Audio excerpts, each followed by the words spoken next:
नमस्कार साथियों, आप सभी का हमारे ऑनलाइन यूट्यूब चैनल पर हार्दिक स्वागत है। प्रिय विद्यार्थियों, आज बात करेंगे वर्तमान महावीर ओपन यूनिवर्सिटी के अंतर्गत जून एग्जाम 2023 की, जिसके अंतर्गत आज बीए फर्स्ट ईयर के हम सोशोलॉजी की पेपर की बात करने वाले हैं। कल आपका पेपर बहुत ही अच्छा हुआ होगा। हमने जो जो सवाल बताए थे उसमें से बहुत सारे सवाल आपके पेपर में देखने को मिले हैं। मैंने भी पेपर देखा था कि कितने सवाल आए हैं, तो लगभग 90% सवाल आपको सीधे से हमारे पेपर बताए हुए पेपर में से पूछे गए थे। तो इसी प्रकार आज हम लेकर आए हैं पेपर संख्या 2 NSO02। ठीक है, तो इस वीडियो को शुरू से लगाकर अंत तक आप पूरा देखें ताकि आपको पूरा पेपर पिछली बार की तरह अच्छी तरह से समझ में आ जाए और आप एग्जाम में अच्छी तरह से सवाल अटेंड कर सको और अच्छे नंबरों से पास हो सको। तो आज का अपना पेपर बहुत ही सोच समझ के हमने ये पेपर बनाया हुआ है। तो पूरा सवाल पूरे वीडियो को अच्छे से देखें ताकि जितना भी सवाल पिछली बार माना कि कल वाले पेपर में एक दो सवाल आपको छूट गया हो, लेकिन आज हम 100% पेपर ऐसा ही लेकर आए हैं कि सारे सवाल एग्जाम की दृष्टि से अति महत्वपूर्ण है। तो वीडियो को पूरा देखें और यदि आप हमारे चैनल पर नए हैं तो सबसे पहले हमारे चैनल को सब्सक्राइब करें ताकि आपको बीए फर्स्ट ईयर के जितने भी पेपर हैं जो होने वाले बाकी है वो सभी समय पर मिलते रहे। और यदि आपको हमारा वीडियो अच्छा लगा हो तो इस वीडियो को लाइक करें और शेयर करें ताकि आपके दूसरे मित्र भी, भाई बंधु भी, जो भी हैं वो भी अपनी तैयारी जान सके और अच्छी तरह से एग्जाम में पास हो सके। तो देखते हैं हम पेपर संख्या SO02। देखो, SO02 भारत में समाज का ये पेपर है। पेपर कोड है SO02। 3 घंटे का होगा, 70 नंबर का होगा। पार्ट ABC 3 खंडों में पेपर बटा हुआ होगा। ठीक है ना। तो खंड अ की बात करते हैं जो कि 2-2 नंबर का होता है। 2 नंबर के सवाल आते हैं 7। तो पहला सवाल है वेरी वेरी मोस्ट, वर्ण के अर्थ को समझाइए कि वर्ण की परिभाषा क्या होती है, इसका मतलब बताना है। दूसरा सवाल है आश्रम व्यवस्था के कोई 2 प्रकार बताइए। जो आश्रम व्यवस्था है उसके 2 प्रकार बताने हैं। शायद जो इसका मैं वेरी इंपॉर्टेंट कह रहा हूँ इसका मतलब वो सवाल अति महत्वपूर्ण है, आप उसको अलग से कॉपी में लिख सकते हैं। ठीक है ना, ताकि आपको ये याद करने में आसानी हो कि ये सवाल तो याद करने ही करने हैं। ठीक है, आगे चलते हैं, तीसरे सवाल की तरफ देखते हैं। तीसरा सवाल, हाँ, भारत के 2 प्रकारों को स्पष्ट कीजिए। सॉरी, परिवार के, ठीक है ना, गलती से होगी। परिवार के 2 प्रकारों हैं उसको क्या बताना, स्पष्ट करना, कौन कौन से हैं। 4 नंबर सवाल है भारत में विविधता की किन्हीं 2 स्रोतों को बताइए। जो विविधता पाई जाती है भारत में उसके मुख्य 2 स्रोत कौन कौन से वो आपको बताने हैं।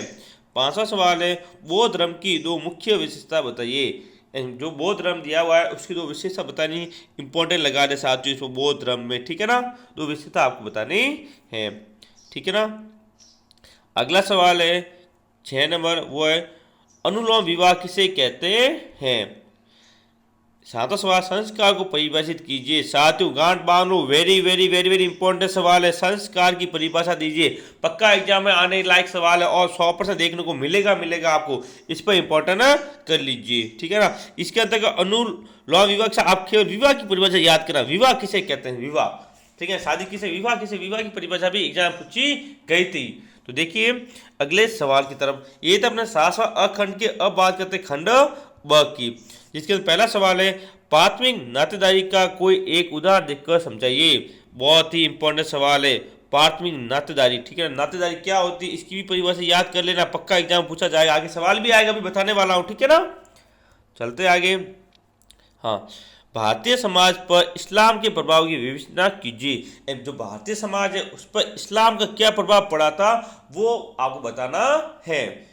यदि अभी तक आपने हमारे चैनल को सब्सक्राइब नहीं किया है तो इस वीडियो को जरूर सब्सक्राइब करें, हमारे चैनल को सब्सक्राइब करें ताकि आपको जितने भी पेपर होने वाले हैं वो सभी समय पर मिलते रहें। और वीडियो को लाइक और शेयर जरूर करें। 4 नंबर सवाल, ग्राम की परिभाषा दीजिए और भारतीय ग्राम की विशिष्टताओं पर प्रकाश डालिए। ये पे लिखा हुआ है प्रकाश डालिए, क्या लिखा हुआ, प्रकाश डालिए। ठीक है। अगला सवाल है कर्म के सिद्धांत पर एक निबंध लिखिए। यानी कर्म का सिद्धांत क्या था उस पर निबंध आपको लिखना है। 6 नंबर सवाल इंपॉर्टेंट सवाल है साथियों, वेरी वेरी इंपॉर्टेंट सवाल है। ठीक है ना। कि जाति व वर्ण में अंतर बताइए। जाति और वर्ण में क्या अंतर है, जाति किसे कहते हैं, वर्ण अभी हमने पढ़ा था वर्ण किसे कहते हैं, पहला ही सवाल ये था, वर्ण की परिभाषा दीजिए और जाति किसे कहते हैं, दोनों में क्या अंतर है वो आपको बताना है। ठीक है ना, वेरी वेरी इंपॉर्टेंट सवाल है। ठीक है, अगला सवाल 7वां, ये है समाज में धर्म के प्रमुख प्रकार क्या है। इंपॉर्टेंट सवाल है 7 ये भी। ठीक है, समाज में धर्म के प्रमुख जो प्रकार कार्य हैं वो आपको बताने हैं। 8वां सवाल है भारत में जाति व्यवस्था की प्रमुख विशेषता क्या है। ये जो जाति व्यवस्था है भारत के अंदर उसकी मुख्य मुख्य विशेषता आप अवश्य याद करके जाए। बहुत ही अच्छा सवाल है। ठीक है ना, ये तो इस पर इंपॉर्टेंट आप लगा सकते हैं, अच्छी तरह से याद करके जाए। आगे चलते हैं, देखते हैं हिंदू विवाह के क्या उद्देश्य है समझाइए। हिंदू विवाह के उद्देश्य वो आपको बताने हैं। साथियों वैसे तो ये पेपर 11 अगस्त को होने वाला है, लेकिन हमने 7 से 8 दिन पहले इसको इसलिए बता रहे हैं ताकि आपको सवाल याद करने में आसानी हो, बार बार आप वीडियो देख सको और जल्दी से जितने भी सवाल हम बता रहे हैं उनके आंसर आराम से याद कर सको। आपको समय मिल रहा हुआ है तो इस वीडियो को अच्छे से देखें और इनके जितने भी उत्तर हैं आप अवश्य याद करें ताकि आपको पक्का ही फायदा होगा। ठीक है, अब बात करते खंड स की। देखिए पार्ट स, हाँ, भारतीय समाज में स्त्रियों की परिस्थिति में आए परिवर्तनों को स्पष्ट कीजिए। साथ ही इंपॉर्टेंट सवाल है कि भारतीय समाज में महिलाओं की जो स्थिति है परिस्थिति उसमें किस प्रकार परिवर्तन आ रहा है वो बताना है। 11वां, भारतीय समाज में नातेदारी व्यवस्था की विवेचना कीजिए। यानी भारत के समाज में जो नातेदारी है व्यवस्था है उसकी रीति रिवाज है उसके बारे में आपको बताना है। आगे चलते हैं, भारतीय समाज एवं संस्कृति में विविधता को समझाइए। इंपॉर्टेंट सवाल। ठीक है ना, भारत समाज में किस प्रकार की संस्कृति और समाज में किस प्रकार विविधता पाई जाती है, क्योंकि भारत में अलग अलग धर्मों को मानने वाले अलग अलग जातियों को मानने वाले बहुत सारे लोग निवास करते हैं, उनके समाज अलग है उनकी संस्कृति अलग है, तो इनमें विविधता किस प्रकार से है वो आपको बताना है। और 13वां सवाल, भारतीय समाज पर पश्चिमीकरण के प्रभाव को समझाइए कि भारतीय समाज में पश्चिमीकरण का किस प्रकार प्रभाव पड़ा वो आपको बताना है। ठीक है, तो ये था पहला पेपर। अब कुछ अति महत्वपूर्ण छोटे जो सवाल है उनके बात करते हैं जो कि एग्जाम की दृष्टि से अति महत्वपूर्ण है, जिनका याद होना आपके लिए जरूरी है। पहला सवाल इंपॉर्टेंट, वेरी वेरी गांठ मान लो, समाज को परिभाषित कीजिए। ठीक है ना, इसकी परिभाषा आपको याद होनी चाहिए। वर्ण क्या समझाइए, अभी हमने पढ़ा पहला सवाल वही वर्ण वाला। ठीक है, तीसरा सवाल है पुरुषार्थ का परिभाषित कीजिए। पुरुषार्थ क्या होता है उसकी परिभाषा आपको देनी है। नातेदारी क्या है इसकी परिभाषा अवश्य याद करें, अभी मैंने बोला था। 5वां संस्कार की परिभाषा की, मैंने अभी बोला था कि संस्कार की परिभाषा अच्छी तरह से आप याद कर लें, पक्का एग्जाम में ये सवाल आने वाला है। ठीक है, तो इसकी परिभाषा आप अवश्य 100% याद करके जाए। ठीक है, अगला सवाल, आधुनिकीकरण को परिभाषित कीजिए। किस प्रकार आधुनिकीकरण हो रहा है उसको परिभाषित आपको करना है। 7वां सवाल है वर्ग को परिभाषित कीजिए। वर्ग जो होते हैं क्लास होती है उसको परिभाषित करना है। ठीक है, यदि साथियों अभी तक आपने हमारे चैनल को सब्सक्राइब नहीं किया सबसे पहले हमारे चैनल को सब्सक्राइब करें ताकि आपको जितने भी वीडियो है वो समय पर मिलते रहे। साथियों इस वीडियो की PDF आपको हमारे टेलीग्राम चैनल का नाम है NCERT GK विथ IK पर मिल जाएगी। ठीक है ना, आपको ये PDF जो वीडियो बन रहा है इसकी ये PDF आपको NCERT GK विथ IK पर मिल जाएगी। अभी जाकर हमारे टेलीग्राम चैनल को ज्वाइन करें ताकि आपको आसानी हो। ठीक है, चलते हैं हम अगले सवाल की तरफ, देखते हैं अगले वाला सवाल। अभी साथियों हमने बात की थी, देखिए मैंने बोला था ना जाति व वर्ग में अंतर स्पष्ट की। साथियों very very very very important सवाल है ये वाला। ठीक है, जाति व वर्ग में अंतर स्पष्ट कीजिए, पक्का याद कर लीजिए। तीसरा, नातेदारी की विभिन्न श्रेणियों का वर्णन कीजिए। अभी इसकी बात की थी, सवाल वो है केवल घुमा के दिए जा रहे हैं। ठीक है ना, प्रश्न की जो सवाल प्रश्न ही वही है लेकिन उसको घुमाया जा रहा है। ठीक है, ताकि विद्यार्थी होता है वो भ्रमित हो जाए। आपको भ्रमित होने की कोई जरूरत नहीं है, वही नातेदारी है वही श्रेणी है, इसका विवरण है वही वितरण आपको बताना है। ठीक है ना, तो इंपॉर्टेंट सवाल है ये भी। ठीक है, आगे चलते हैं, समाज में धर्म के प्रमुख कार्य क्या। अभी हमने पढ़ा था समाज में धर्म के प्रमुख प्रकार वही है, प्रकार कार्य जो भी है वो आपको यहाँ पे याद करने हैं। ठीक है ना, अगला सवाल है हिंदू विवाह का क्या उद्देश्य है समझाइए। अभी हमने बात की थी वही सवाल वापस आता हुआ। ठीक है ना, अच्छी तरह से याद कर लिए, हिंदू विवाह के बारे में आप अच्छी तरह से पढ़कर जाए। ठीक है ना, आगे ग्रामीण समाज की विशेषताओं की विवेचना कीजिए। ग्रामीण समाज किस प्रकार से होता है, जो समाज होता है गाँव में वो उसकी विशेषता क्या क्या वो बतानी है। जनजातीय समाज के अध्ययन के मुख्य उद्देश्यों को लिखिए। जनजातीय समाज उसके अध्ययन करते हैं, उसके मुख्य विशेषता उद्देश्य क्या क्या वो बताने हैं। ठीक है। हाँ, 8वां सवाल वेरी वेरी इंपॉर्टेंट। ठीक है ना, सामाजिक परिवर्तन के कारणों की विवेचना कीजिए। और 9वां सवाल है, वो भी बहुत इंपॉर्टेंट सवाल है कि भारत में महिला की परिस्थिति की विवेचना कीजिए। अभी ऐसा सवाल आया था आगे, ठीक है ना, कि महिला की स्थिति किस प्रकार के है वो आपको बतानी है। ठीक है, आगे चलते हैं। ठीक है ना, अभी बताए विवाह को परिभाषित कीजिए। मैंने बोला था विवाह की परिभाषा याद करिए, बहुत बार एग्जाम पूछा गया है विवाह की परिभाषा क्या होती है। जाति का अर्थ समझाइए, जाति को परिभाषित करना है कि जाति क्या होती है। तीसरा सवाल, परिवार को परिभाषित कीजिए, परिवार किसे कहते हैं, इसकी परिभाषा आपको बतानी है। तो मुख्य मुख्य सवाल है, वही सवाल वापस बार बार पूछे जा रहे हैं एग्जाम में, तो आप इन सवालों को अच्छी तरह से पढ़कर जाए। ठीक है ना, 5-6 सवाल और उनकी बात करते हैं। अंत में हम सामाजिक विकास क्या है, सामाजिक विकास की परिभाषा देनी है। आगे देखिए, हाँ ये देखो वापस आ गया ना, संस्कार को परिभाषित किया। तो संस्कार हमेशा पूछा जा रहा है, तो बहुत बार एग्जाम में आया हुआ सवाल है, 3 से 4 बार, इसलिए संस्कार को अच्छी तरह से पढ़ कर जाए। इसका वर्ण को परिभाषित कीजिए, ये भी 3 बार आया हुआ है सवाल साथियों एग्जाम में, तो वर्ण की परिभाषा भी इंपॉर्टेंट है। ठीक है ना, अच्छी तरह से इन दोनों को इंपॉर्टेंट कर दीजिए हम। ठीक है ना, आगे विविधता को परिभाषित कीजिए साथियों, अच्छे से पढ़ के जाए, विविधता किसे कहते हैं। ठीक है ना, बहुत ही इंपॉर्टेंट सवाल।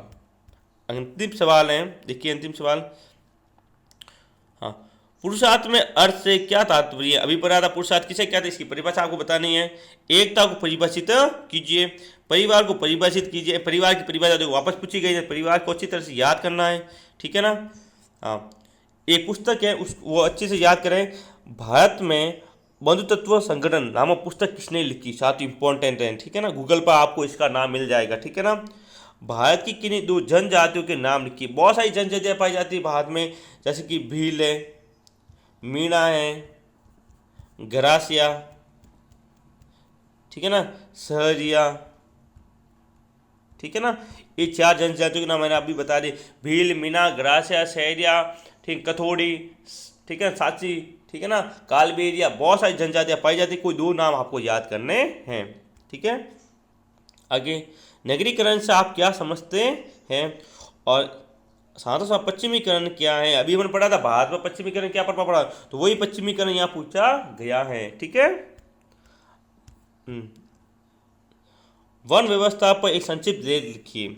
ठीक है, तीसरा, भारत में जाति आधारित विविधता की विवेचना कीजिए। वही बात है, भारत में जाति आधारित विविधता क्यों क्या पाई जाती है, अलग अलग जातियों धर्मों को मानने वाले लोग रहते हैं। चौथा सवाल, आप भी हंस रहे होंगे, कितनी बार सवाल पूछा गया एग्जाम में, आप भी बता दो अभी, कि भारतीय समाज में महिलाओं की परिस्थिति की क्या है विवेचना। इंपॉर्टेंट सवाल है, very very very very important लगा लो। ठीक है ना, हाँ आगे, एक संयुक्त परिवार के सामाजिक प्रकारों पर एक संक्षिप्त लेख लिखिए। 6 नंबर से हिंदू विवाह के प्रकार का वर्णन कीजिए। यहाँ पर वही हिंदू विवाह बताना आपको। ठीक है ना, हिंदू विवाह क्या होता है, इसकी परिभाषा क्या है, इसके प्रकार क्या हैं। ठीक है, और अंत में G.H. घुरिये के द्वारा जाति के विषय में जो लिखा है उस पर एक सार्वजनिक टिप्पणी लिखिए। और अंत में 2 सवाल है अपने, देखिए, भारतीय समाज में ग्रामीण जीवन की प्रमुख विशेषताओं की व्याख्या कीजिए। देखो ग्रामीण जीवन को या ग्रामीण समाज, ठीक है ना, इनकी प्रमुख विशेषता आप अच्छे से याद करके जाए। सवाल वही है, ग्रामीण जीवन को या ग्रामीण समाज की आपको क्या याद करनी है, विशेषता याद करके जाना है। संस्कृतिकरण से आप क्या समझते हैं, इस अवधारणा के गुण और दोषों को विवेचना कीजिए। साथियों आप संस्कृतिकरण की परिभाषा याद करके अच्छे से जाए। संस्कृतिकरण की परिभाषा एग्जाम पूछी जा सकती है, इंपॉर्टेंट सवाल है, इसलिए संस्कृतिकरण की परिभाषा आप पढ़कर जाए। ठीक है ना, भारतीय समाज में विविधता में एकता की विवेचना कीजिए, इंपॉर्टेंट कर लो बहुत बार। ठीक है ना, भारतीय समाज में भारत में जनजातियों की समस्याओं का विश्लेषण कीजिए। भारत में जो जनजातियाँ पाई जाती है उसमें क्या क्या समस्या है, जैसे मीणा, बेर, गरासिया, सहरिया, विशेषता वो बतानी है। वापस आया ना सवाल बार बार, नातेदारी के प्रकार और श्रेणियों का बताइए। अभी आया था नातेदारी के प्रकार किसे कहते हैं, नातेदारी की श्रेणियां बताओ। तो इंपॉर्टेंट सवाल है, नातेदारी वाला पक्का एग्जाम पूछा जाएगा। ठीक है, तो आप इसको अच्छी तरह से याद करें, इसका स्क्रीनशॉट भी ले सकते हैं। ठीक है, पश्चिमीकरण की विशेषता एवं भारत में पश्चिमीकरण के प्रभाव की व्याख्या कीजिए। अभी सवाल आया था भारत पश्चिमीकरण की कारण क्या प्रभाव किया, तो वही है, भारत पश्चिमी के प्रभाव की व्याख्या आपको करनी है। तो ये था आपका सोशोलॉजी का पेपर SO02 जिसकी हमने बात की है। साथ ही यदि आपको वीडियो अच्छा लगा हो तो इस वीडियो को लाइक करें, शेयर करें, और यदि आप हमारे चैनल पर नए हैं तो सबसे पहले हमारे चैनल को जो सब्सक्राइब करें ताकि हमें भी मोटिवेट मिल सके और हम भी आपके लिए अच्छे अच्छे वीडियो बना सके। अब मिलेंगे हम अगले वीडियो में एक अच्छे पेपर के साथ, तब तक के लिए जय हिंद, जय भारत।